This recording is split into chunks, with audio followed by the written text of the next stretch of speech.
En Informativo NTR. Entrevista.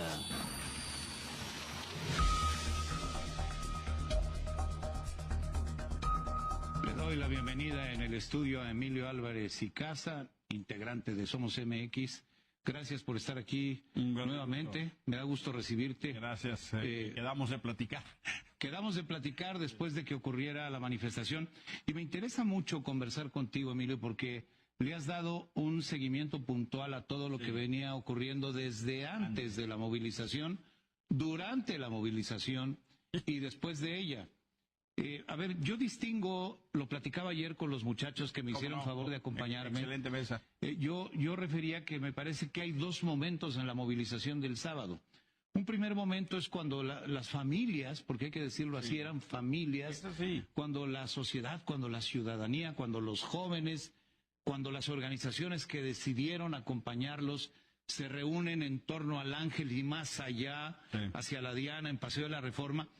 Y luego estuvimos difundiendo a través de nuestras redes en guillermoortega.com cómo ocurría esa manifestación pacíficamente, con alegría, la gente con sus banderas, desde luego con reclamos de fondo hacia lo que está pasando en el país, contra la impunidad, contra la inseguridad, contra el derecho de piso, contra la violencia. Pero también con sus banderas, sus sombreros, en familia, con niñas, niños, adultos mayores, pues expresando sus posturas. Ese es un primer momento durante toda la marcha. Y luego de repente nos encontramos en el Zócalo otra vez con los violentos que llegan a generar pues un ambiente de tensión, de descontrol, de desbordamiento de la violencia, que van con marros, que se tapan la cabeza y la cara, que van a derribar las barras, que provocan a la policía. Me parecen dos momentos de una movilización que tenía un empeño pacífico, a donde llegan otra vez los de siempre, no sé mandados por quién, a exacerbar los ánimos. Absolutamente. Y sí hay un contexto previo, sí hay un contexto donde hay un tema de enojo social en ascenso. Tienes agricultores bloqueando carreteras, transportistas, maestros, médicos, padres de familia, madres de buscadoras. Hay un fenómeno de enojo social, ¿no? Hay un desbordamiento o ruptura de lo público. La seguridad pública mal, la educación pública mal, la salud pública mal, el espacio público mal. Desde las carreteras, las calles y los baches y la propia polarización que se vive, pero también la caída de la presidenta. ¿Te acuerdas esa famosa encuesta de líderes mundiales que tanto presumían? Tanto López Obrador como Sheinbaum ya no lo dice.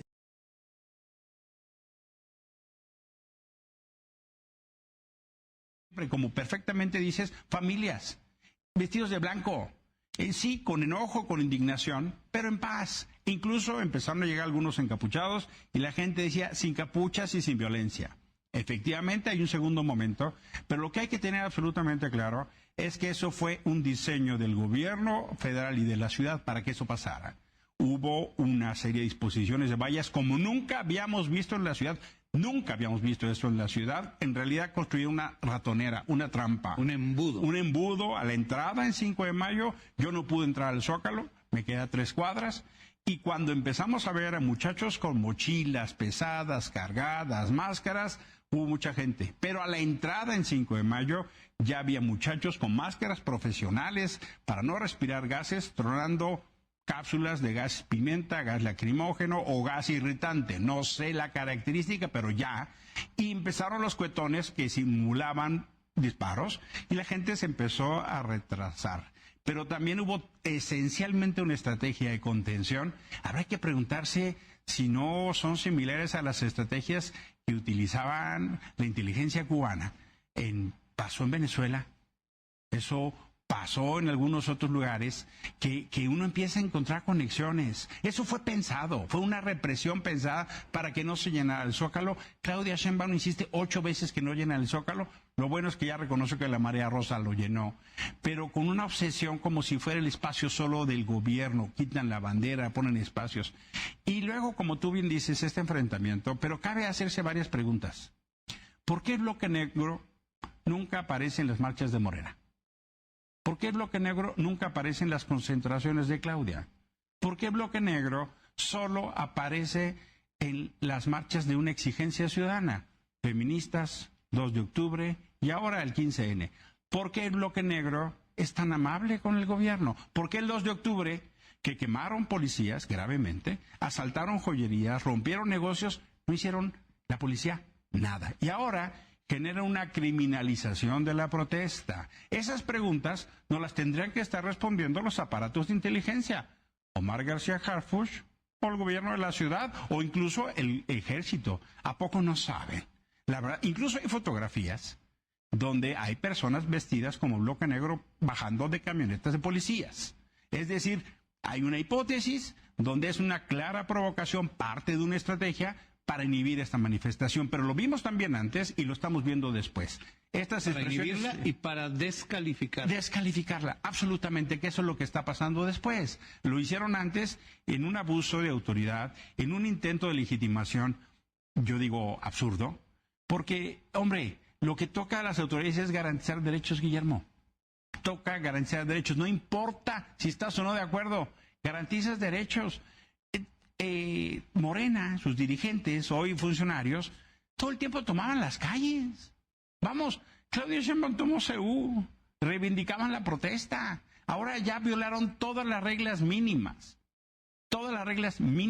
del derecho a la manifestación. Ya la relatora de Naciones Unidas salió y uno se pregunta, ¿dónde están las comisiones de derechos humanos, Guillermo? ¿Hay comisión de derechos humanos? O sea, ¿cómo así que la CNDH? Es una noticia saber que hay Comisión Nacional de Derechos Humanos. A mí me tocó esa responsabilidad y cuando estaban los conflictos de 2006, los visitadores salían justo para ponerse entre la policía y los ciudadanos para contener. Y cuando la policía se sabía observada con consecuencias, inhibían las represiones. Esas metodologías de contener el uso indebido de la fuerza se han perdido y ahí están las consecuencias. Lo que estamos viendo esencialmente, que me preocupa, al primer año de gobierno, estas manifestaciones de represión, estas manifestaciones de autoritarismo, y eso que decían que fue un fracaso. Salió la gente en 60 ciudades al primer año de Claudia Sheinbaum. Tienen razón para estar nerviosos, pero eso se resuelve con dilemas democráticos. Por ejemplo, con diálogo como pedían en 68, tanto que Sheinbaum dice que es heredera, pero más bien parece heredera de Díaz Ordaz. Sí, es muy serio, muy grave, pero muy real lo que estás diciendo, porque sí se ve que el aparato del Estado actuó en un diseño para asfixiar la manifestación. Correcto. Para generar la llegada de los violentos, para que se provocaran estos incidentes de violencia en el Zócalo a fin de descalificar la manifestación. Una de las expresiones que me parece más preocupante, perdóname que lo diga así, conductas miserables de ofender, atacar y burlarse de la abuela de Carlos Manzo. Me parece absolutamente irresponsable, denigrante de los voceros oficiosos, de los caricaturistas, burlándose de la abuela de Carlos Manzo, que estuvo en la manifestación. En silla de ruedas, con la foto de su nieto. Hubo un contingente de jóvenes, un contingente muy importante del sombrero y un contingente muy importante de gente de muchas diversidades, esencialmente social, familias, gente. De la sociedad civil. De la sociedad, muchos con sombreros. Organizaciones que decidieron sumarse. O personas. Mira, yo salí hasta el final y llegó un momento que se incorporó tanta gente en lo individual que la marcha creció. Es que, mira, lo notable es cómo no permiten la crítica. Lo notable es cómo deslegitiman, cómo atacan, cómo reprimen e insisten en que eso no pasó cuando los videos son demoledores. Hay una imagen de un señor con una bandera de México y que sale un grupo de granaderos, esos que dice Claudio Sheinbaum que ya no existen, y le dan la golpiza de su vida, hasta con los escudos. Esa imagen representa plenamente lo que está haciendo el gobierno. Está abusando de su poder en el país. Ese hombre, con esa bandera, somos todos, ¿eh? Por eso la indignación es tan grande. Hombre, inaceptable la violencia contra los policías, inaceptable. Pero criminalizar a gente que no tiene nada que ver, pero sancionar de esa manera, eso no es justicia. Eso es un caso ejemplar para inhibir la manifestación. Lo que quiere hacer es un caso de muestra, ejemplarizante, para que la gente no se mueva. Seguir construyendo barreras de miedo, como hicieron el sábado. Niños que sus papás tenían que lavar para que dejaran de llorar del gas lacrimógeno, señoras en silla de ruedas golpeadas, muchachos sometidos literalmente en abusos de la fuerza. Eso se llama en derechos humanos tratos crueles, inhumanos y degradantes. Y puede tener categoría de tortura. Lo que hicieron fue administración de venganza. La policía no puede regresar pedradas. Inhibe la violencia, contiene la piedra, porque si la regresas te la van a volver y es una espiral de violencia. La policía no, aunque esté enojada. Hay un protocolo para los funcionarios encargados de hacer cumplir la ley, pero si los dejan 4 horas en zafarrancho, responden furiosos, y eso lo vimos. Sí, es muy interesante todo lo que dices, pero adicionalmente se van agregando eslabones. Correcto. A esta cadena de despropósitos. Y me quiero referir a Edson Andrade. Absolutamente. Este joven, a ver, en lo que exhibió Luisa María Alcalde, el joven fue contratado en febrero. Sí. Por quien sea, ¿eh? Hace 10 Me da meses. igual si es el PAN, el PRI, Es un proveedor de servicios. o una organización privada. Es un prestador de servicios, genera contenidos, a eso se dedica el muchacho. En febrero no se sabía que iban a matar a Carlos Manson. No. No se sabía que se movilizaría el movimiento del sombrero. Mucho menos se sabía que se iba a movilizar la generación Z en este hartazgo frente a la violencia, la impunidad, la corrupción, la inseguridad que estamos viviendo en el país. Y sin embargo, hoy deciden exhibir el contrato donde, por cierto, dan a conocer datos personales, lo cual está fuera de la ley. Y este joven, yo lo quise invitar a platicar, me dijo, no, yo ya no quiero saber nada. Me voy a ir de mi casa y me voy a ir del país porque me tienen acosado y amenazado. A ese grado, Emilio. Mira, es lo que estamos viendo es un gobierno cometiendo delitos. Y su partido también. Luisa María Alcalde debería estar avergonzada de eso. Porque no por eso se legitima la manifestación. No por eso se delegitiman los reclamos. Pero evidenciar datos personales es un delito. Y que la presidencia de la República haga eco de eso no solo es un delito, es una manifestación de abuso de poder. ¿Y qué significa? Que pones en riesgo a las personas. No solo para que pudiera haber afectaciones del crimen organizado, sino de seguidores que por fanatismo quisieran hacer algún daño. Es un proveedor de servicios que importa quién se lo hace. Uno diría, bueno, le dio servicios a un partido político. Pero intentan deslegitimar la marcha. Pero mira, todo el aparato del Estado contra ese joven. Eso te refleja una ecuación desequilibrada absolutamente de abuso de poder. Eso es un delito. Integrante de Somos MX. ¿Qué hace Edson? ¿Con quién denuncia? ¿Con la hermana de Luisa María? ¿La fiscal? La fiscal de la ciudad, la hermana de quien cometió el delito. ¿Con quién? ¿Con los que están acusando a los jóvenes, criminalizándolos? ¿Con Gers Manero? O sea, el problema es que no solo hay una autoridad que comete delitos, sino una autoridad judicial que no te protege. ¿O con quién? Con una Suprema Corte de Justicia que ya se pronunció antes, cuando el caso le podría haber llegado. Que se calle en la boca. El presidente. El ministro presidente. El ministro presidente. ¿Podría llegar este caso a la Corte? Sí, por ejemplo, un amparo. Pero el presidente de la Corte ya se pronunció. Entonces, el fenómeno no solo es un fenómeno de abuso de poder, sino es cuando ahora toma forma el desmontaje del Estado de Derecho, la apropiación gandalla de las instituciones de justicia, la procuración y la impartición. Y entonces, ¿quién? ¿La hermana de la que cometió el delito? ¿El que salió indebidamente a hablar? El problema es eso, que lo que estamos viendo es la auténtica careta de un Estado represor y autoritario. Eso es lo que estamos viendo. Eso se desnuda con claridad el 15 de noviembre y eso es lo que preocupa. Van un año. No hay INAI, no hay fiscalías independientes. No hay CNDH. Y no hay... La comisión del DF ya anunció que tiene quejas, pero, perdón, tardío y mal. Y no hay poder judicial independiente. El problema es eso. Mira, estamos promoviendo una comisión para que haga un informe independiente de lo que pasó el 15 de noviembre. Quien no haya visto la crónica de Alberto Capella, se la recomiendo, que es un activista ciudadano en seguridad, es un consultor y desempeñó cargos públicos de seguridad en Tijuana. Él narra lo que vio, con una precisión, con independencia de tonos partidarios. Hoy sale una presentación de él que vale mucho la pena, que no la ha visto, que lo vea en X, en su cuenta Alberto Capella con doble L, porque el problema es ese.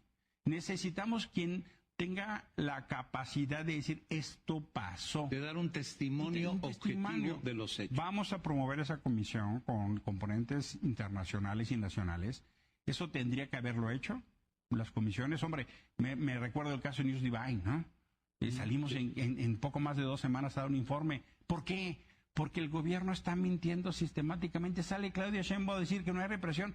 Hombre, pero si hay decenas de videos, por el amor de Dios. ¿Cree que la gente es tonta? Claro que no. Y nada más veamos la reacción de la prensa internacional, Guillermo. La reacción es demoledora. Hasta le dan pretextos a jerarcas internacionales como Trump para decir, no, sí me preocupa. El hijo de Trump.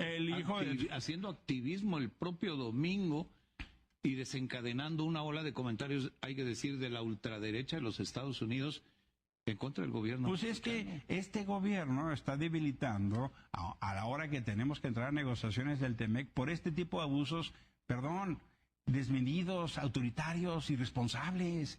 Este gobierno está poniendo en riesgo nuestra propia soberanía con eso. ¿Qué creen que no se entera el mundo de lo que está pasando? Hombre, un reportero de Estados Unidos, o no sé exactamente la nacionalidad, pero de habla inglesa como habla materna, salió a reportar que había gases, se le fueron encima. A Capella ya lo amenazaron, a Edson ya lo amenazaron. ¿Qué les pasa? O sea, ¿dónde está su congruencia democrática? Ustedes toman las calles. ¿Qué le pasa, presidenta? Contrólese, porque están desmedidos. Y eso que supuestamente tienen todo, Tienen todo y así se comportan. Lo que están mostrando es la peor faceta del autoritarismo. Hay que llamar a la presidenta a que se calme y su equipo de asesores, Mira, dicen que fue un fracaso. Y salen a construir una narrativa de intentona de golpe de Estado. Por el amor de Dios. Pero si ellos eran los reyes de la calle, se manifiesta en ejercicio de derechos pacíficos y constitucionales. Y si no, ¿cómo le hacemos para manifestarnos? ¿Callados? No, claro que hay razón para estar enojados y manifestarse. No respaldamos la violencia, por supuesto que no. Por eso pensábamos que no era buena idea salir a enfrentar al ejército. ¿No? En Somos México dijimos, hoy hay un desfile cívico-militar. Una nueva marcha, no. Es el 20 de noviembre. Nos parece delicado y de suyo dijimos, no caigan en la tentación de utilizar al ejército como fuerza de represión. Aléjense de esa tentación y por eso llamamos un poco a... no nos enfrentemos en esta circunstancia a un desfile cívico-militar. Por supuesto que hay que seguir manifestándose, movilizándose. Salimos en 60 ciudades, Guillermo. Y es un reclamo legal, legítimo, constitucional, y lo vamos a seguir haciendo las veces que consideremos, porque para ejercer nuestros derechos no necesitamos permiso. Pero por eso el caso de Edson es tan emblemático, porque es una joya del abuso de poder. Este muchacho ahora está en el centro del huracán porque decidieron construir una historia para descalificar un movimiento que es legítimo, que tiene razones de ser. Como legítima es su decisión de contratarse con quien se con quien quiera. Lo cual además ocurrió hace 10 meses, pero además dices, oye, ¿cómo es posible que exhiban así datos personales? Mira, honestamente, Guillermo, lo que estamos viendo es una descomposición muy acelerada. Súmale el huachicol fiscal, súmale la barredora, súmale Carlos Manso, Bernardo, súmale la incapacidad para responder las inundaciones de Veracruz. Hay gente todavía incomunicada y eso fue hace más de un mes. Esas son las cosas que tendría que estar atendiendo el gobierno. No anda poniendo vallas y persiguiendo jóvenes y criminalizándolos. Con esto nos quedamos. Muchas Emilio gracias, Álvarez Diego. y Cas. Con nosotros. Es importante que se escuchen todas las voces, y otras voces, las voces de ese movimiento y su defensa de la legalidad con la que actuaron. Es así, el sábado es un quiebre, ¿eh? El sábado pasó un quiebre Así lo en nuestra ves. vida democrática, así lo veo absolutamente. Pues como dije, con esto nos quedamos. Gracias. Ciudad de México, con Alberto